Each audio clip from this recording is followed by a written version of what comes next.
नमस्कार बच्चों, एक बार फिर से स्वागत है आपका अपने YouTube चैनल हिंदी शिक्षा संसार में। तो कल हमने फिराक गोरखपुरी द्वारा रचित रुबाइयाँ पढ़ ली थी, उसका अर्थ ग्रहण कर लिया था। आज बात करते हैं उसके महत्वपूर्ण प्रश्नों पर। और महत्वपूर्ण प्रश्नों पर जाने से पहले एक बार फिर से फिराक गोरखपुरी का ये शेर दोहराते हैं। तुम मुखातिब भी हो, करीब भी हो, तुमको देखे कि तुमसे बात करें। तो बच्चों कैसे हो? आशा करती हूँ स्वस्थ होंगे, घर पर होंगे। तो चलिए शुरू करते हैं। प्रश्न संख्या 1। रुबाइयाँ के आधार पर घर आंगन में दिवाली और राखी के दृश्य बिंब को अपने शब्दों में समझाइए। तो जैसा कि हमने पढ़ा था, इसमें दिवाली का दृश्य क्या था कि घर जो है उनको रंग रोगन कर दिया गया है, सजाया गया है, जगमगाया गया है। और माँ जो है वो चीनी के खिलौने लेकर आती है बच्चे के लिए, घर में दिए जलाती है, तो एक दिया बच्चे के घर में भी जला देती है। इसी तरह राखी का दृश्य था कि सावन के महीने में रक्षाबंधन का त्यौहार आता है। आकाश में काली घटा छाई हुई है, बिजली चमक जाती है और आनंद की सुबह है। भाई और बहन दोनों के मन में आनंद उमड़ रहा है। बहन अपने भाई की कलाई पर राखी बांधती है और उस राखी के लच्छे उसी तरह चमकते हैं जैसे आकाश में बिजली चमकती है। तो इसी दृश्य को हमने इस प्रश्न के उत्तर में लिख देना है कि कवि दीपावली के त्यौहार के बारे में बताते हुए कहता है कि इस अवसर पर घर में पुताई की जाती है तथा उसे सजाया जाता है। घरों में मिठाई के नाम पर चीनी के बने खिलौने आते हैं, रोशनी भी की जाती है।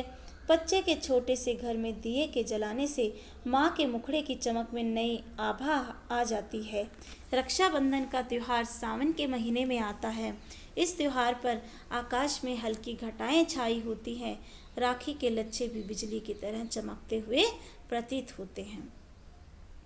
अगला प्रश्न है, फिराक की रुबाइयों में उभरे घरेलू जीवन के बिंबों का सौंदर्य स्पष्ट कीजिए। तो रुबाइयाँ पढ़ने के बाद हमें ये भली भांति ज्ञात हो जाता है कि फिराक गोरखपुरी ने घरेलू दृश्यों का सरल और सहज वर्णन अपनी रुबाइयों में किया है।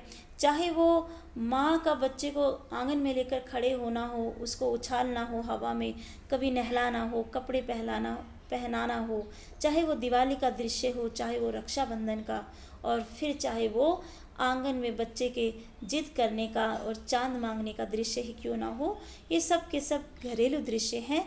और इसी कारण ये कहा जाता है कि फिराक की रुबाइयों में घरेलू बिंब का बहुत ज़्यादा प्रयोग किया है। आप ऐसा कैसे कह सकते हो? तो ये जो रुबाइयाँ हमारी पाठ्य पुस्तक में संकलित हैं, उसमें जो भी इससे संबंधित दृश्य दिए गए हैं वो सब के सब हम इस प्रश्न के उत्तर में लिख देंगे अपनी बात को स्पष्ट करने के लिए।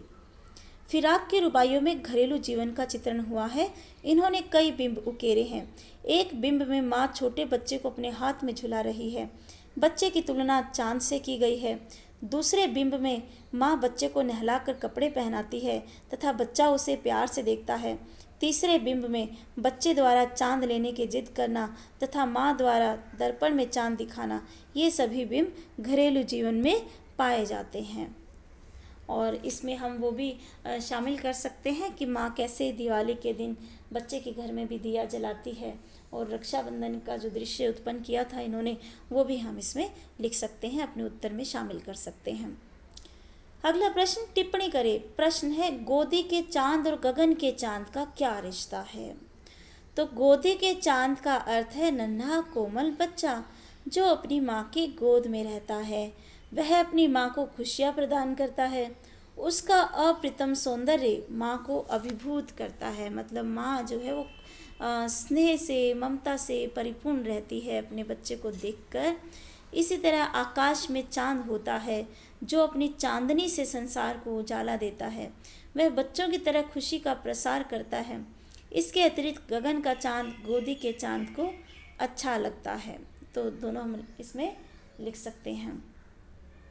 जैसे आसमान में चांद निकलने से ही, उसकी चांदनी बिखरने से ही उसका दृश्य का जो सौंदर्य है वो बढ़ जाता है।